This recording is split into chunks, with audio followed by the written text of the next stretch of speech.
व्याकरण में थी कक्षा 9वीं 10वीं से संस्कृत व्याकरण के अंतर्गत बच्चों, जैसे मैंने आपको संधि प्रकरण समझा रहे थे। संधि में मैंने आपको दीर्घ संधि के जो स्वर संधि के जो प्रकार हम समझा रहे थे। तो इसी प्रकरण को आगे बढ़ाते हुए आज हम पढ़ेंगे गुण संधि के अंतर्गत। तो चलिए आइए पढ़ते हैं गुण संधि। मैंने आपको बताया था कि मैंने दीर्घ संधि के आपको बहुत सारे जो स्वर संधि है उसके बहुत सारे जो रूप है वो पढ़ाए थे। दीर्घ संधि पढ़ाई थी मैंने, है ना। गुण संधि आपको पढ़ाया, वृद्धि संधि मैंने पढ़ाया, आदि संधि पढ़ाई मैंने, यण संधि को आपको जो उदाहरण है वो समझाया। अब मैं आपको ये समझा रही थी अवग्रह के विषय में। तो जो मैंने समझा रही थी इसमें दिया हुआ है जो अवग्रह है, तो उसमें क्या करना है अपन को अवग्रह के लिए। तो इसमें जैसे मान लीजिए अपन को वो करना है ना। तो क्या आएगा इसमें, ए में ये जो दिया है समा गया और रूप बना हरेत्र। जो रूप बना वो क्या बना, ये जो है ए में समा गया और रूप बना हरेत्र। यहाँ उच्चारण के समय हरेत्र ही कहा जाता है। अवग्रह का उच्चारण यहाँ नहीं होगा, हम क्या बोलेंगे हरेत्र। ये हम ये अलग से अवग्रह नहीं बोलेंगे, है ना। तो जो मैंने आपको बस समझाया था कि एस यानी ये जो एस के रूप में दिखता है ये अवग्रह कहलाता है। ये मैंने आपको दिन पढ़ाया था। और इसके अलावा फिर मैंने इसके उदाहरण बताए। कैसे उदाहरण की, जैसे दिया तेधन अपि, ते अपि, इसमें ते अपि में बीच में आया, ये दिया ना ते अपि, ठीक है। फिर हरे धन अब, तो मैंने ये भी समझाया था आपको हरे धन अब, तो ये क्या बन गया था हरे, इसमें भी दिया है ये। तो वृक्षे धन अपि, है ना, तो क्या आएगा यहाँ पर वृक्षे अपि, इसमें भी वही दिया है जिसमें दिया है। जले धन अस्ति, जले धन अस्ति, तो यहाँ पर क्या आएगा जलेस्ति। फिर क्या दिया है गोपालो यानी गोपाल धन अहम, तो क्या आएगा गोपालो अहम। ये शब्द बने। आप देखते जाइए कहीं भी हम विग्रह का उच्चारण नहीं कर रहे हैं। उसका कारण क्या है, क्योंकि विग्रह का उच्चारण नहीं होता, केवल शब्द का उच्चारण होगा। विग्रह आपको जो अवग्रह का उच्चारण नहीं होगा, क्योंकि कहीं भी हमको अवग्रह का उच्चारण करने नहीं, विग्रह नहीं बोलते हैं, इसको अवग्रह बोलते हैं। तो आप अवग्रह का ये हमने आपको बताया कि इस प्रकार से अवग्रह होता है। फिर विष्णुधन अब, ठीक है ना, तो क्या बना यहाँ पर विष्णु। तो जहां जहां भी मैंने आपको ये सब समझाया है तो कहीं भी मैंने अवग्रह का उच्चारण नहीं किया।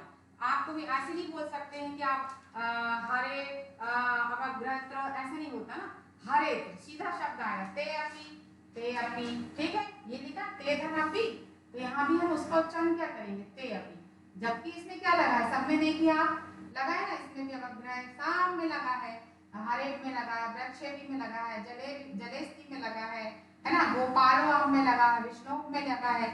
तो इस प्रकार बेटा आप लोगों को ये मैंने समझाया कि जो जब भी हम, और इसमें दिया भी गया है कि ए में समाया और रूप बना हरित, यहाँ उच्चारण के समय हरित ही कहा जाएगा, अवग्रह का उच्चारण नहीं होगा। मैं बार बार इसको बोल रही हूँ, इसलिए आपको जो ज्यादा से ज्यादा इसके जो उदाहरण है आपको याद करने, ठीक है। तो जैसे मान लीजिए जैसे ही आप देखेंगे, जैसे आपको कुछ आया एग्जाम में ते धन अपि, तो आप समझ जाएंगे इसका जो शब्द है वो क्या बनेगा ते अपि शब्द बनेगा। हरे धन अब है तो इसका सीधा सीधा क्या बनेगा हरे धन अ बनेगा, है ना। वृक्ष धन अपि है तो सीधा सीधा क्या बनेगा वृक्ष अपि बनेगा, ना। आपको पूरा का पूरा वैसे लिखना है और अवग्रह इसमें आएगा ही आएगा। तो इसलिए उच्चारण नहीं करना है, बार बार मैं समझा रही, उच्चारण नहीं करना, आपको केवल उसका जो शब्द दिया गया है उसका बस उपयोग इसमें करना है। चलिए आगे देखते हैं। इसमें फिर आता है पररूप संधि, एंडी पररूपम, है ना। उपसर्ग के आ के पश्चात यदि ए या ओ आए तो उसका पररूप एकादेश हो जाता है। इस पररूप संधि को वृद्धि संधि का अपवाद कहा जा सकता है, परंतु पररूप कार्य से तात्पर्य है कि जब पूर्व पद का अंतिम वर्ण अगले शब्द के आदि वर्ण के समान होकर उसमें मिल जाए। अब कैसे मिल जाए, कैसे इसका आएगा, तो इसमें हमें सबसे पहले क्या करना पड़ेगा, जैसे दिया है ना इसमें प्राधन ए जते, क्या बना ये प्रेजते में वृद्धि कार्य प्रेजते होना चाहिए था, लेकिन प्रा में स्थित जो दिया ना प्रा में क्या मिली है, प्रा धन आ, उच्चारण हो रहा ना, तो प्र है ना, तो प्रा में आ की स्थिति ए में ही मिल गई, प्रा काय में मिल गई, जो आ की स्थिति है वो काय में मिल गई, ए में। से मैंने आपको यहाँ समझाया कि अर्थात आ और धन ए इन दोनों के स्थान पर किस चीज का एक आदेश हो गया है, ए का, ठीक है।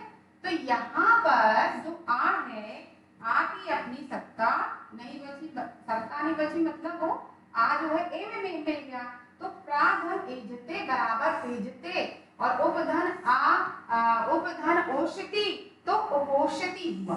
आगे समझ में, इसको एक बार आप बहुत अच्छे से क्या कर लेंगे, पढ़ लेंगे। ये जो मैंने पढ़ाया ये था पररूप संधि। चलिए आगे पढ़ते हैं, क्या दिया हुआ है। अब है अधोलिखित समुचित संधि पदम चित्वा लिखत। बेटा ये आपके आए हैं प्रश्नोत्तर, क्या है ये, प्रश्नोत्तर है ना, आपको इनको अच्छे से लिखना है और समझना कॉपी में, ठीक। तो ये जो प्रश्न दिया हुआ है ना, अधोलिखित समुचित संधि पदम चित्वा, जैसे दिया है चंद्रधर उदया, इसमें अब क्या आएगा, इसका सही आंसर क्या आएगा, चंद्रोदया, ठीक है ना। तो इसमें उत्तर क्या आया, चंद्रोदया, ये आंसर आया इसका। अब आपको ये जो शब्द दिए हैं इसके में ये जो उत्तर, जैसे मातृ ऋण, ये तीन दिए हैं ना, तो पहले क्या आएगा, मातृणम, ठीक है ना, क्या आएगा, मातृणम, मातृणम। फिर यदि धन अपि, तो क्या आएगा, यद्यपि, क्या आएगा, यद्यपि, ठीक।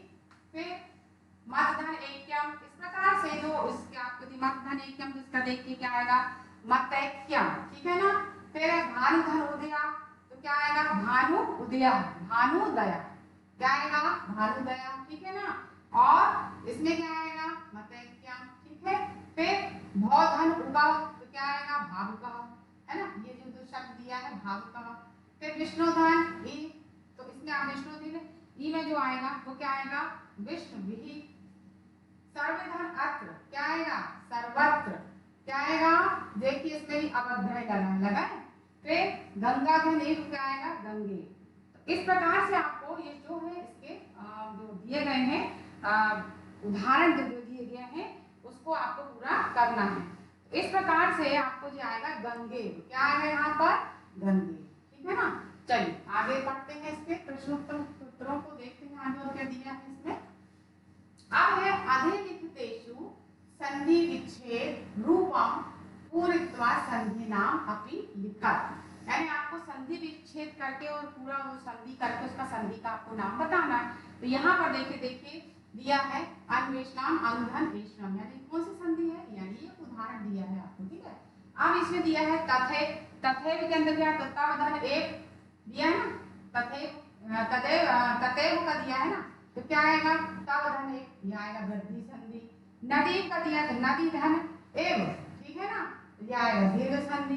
फिर के अपि, के अपि का क्या आएगा, अब इसमें आपको मान के धन अपि, अब अभी हमने समझाया ना, के धन अपि, यहाँ पर के अपि का क्या आएगा, के धन अपि, ये पूर्व रूप संधि, अभी हमने आपको पूर्व रूप में बताया।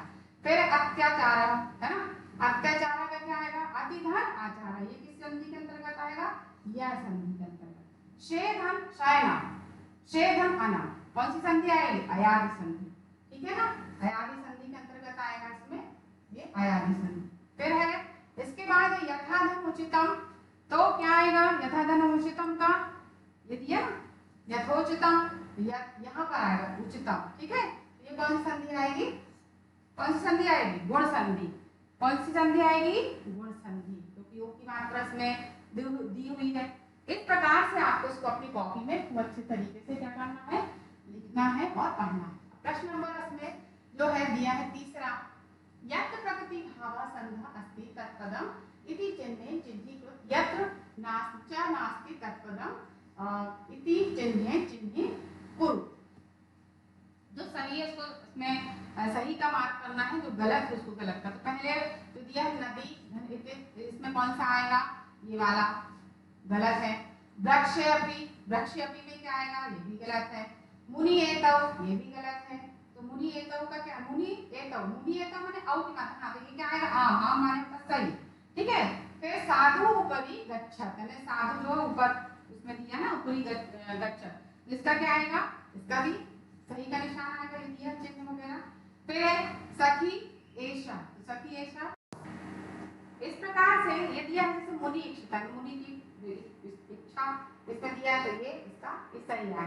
सभायाम कवि आगत, यानी सभा में क्या है, कवि का आगमन यानी आना। फिर नदी यम बहती, तो ये क्या आएगा, इसका ये गलत आएगा, है ना, तो ये गलत है। तो इसके जो आंसर है ये आपको इसमें दिए हुए हैं, आप इसको बहुत अच्छे तरीके से क्या करना है, करना है, और कॉपी में इसको क्या करना, लिखते भी जाना है। अब है अधोलिखितेषु वाक्येषु स्थूल पदेषु संधि विच्छेद कृत्वा लिखा। ये जो मोटे मोटे जो शब्द दिए गए हैं आपको, है ना, तो जैसे ये दिया है ना कविंद्र, ठीक, अत्याचारम ये शब्द दिए हैं। फिर आएगा गंगेती, ठीक, फिर इसके बाद दिया है तथैव, फिर एक और क्या दिया है वृक्ष। ये जो शब्द दिए हैं आपको इसका संधि विच्छेद करना, क्या आएगा, तो कविंद्र का क्या आएगा, कविधन इंद्र, ये इसका आंसर दिया है, कविधन इंद्र। अतिधन आचार्य, दूसरे का क्या आएगा, अतिधन आचार्य।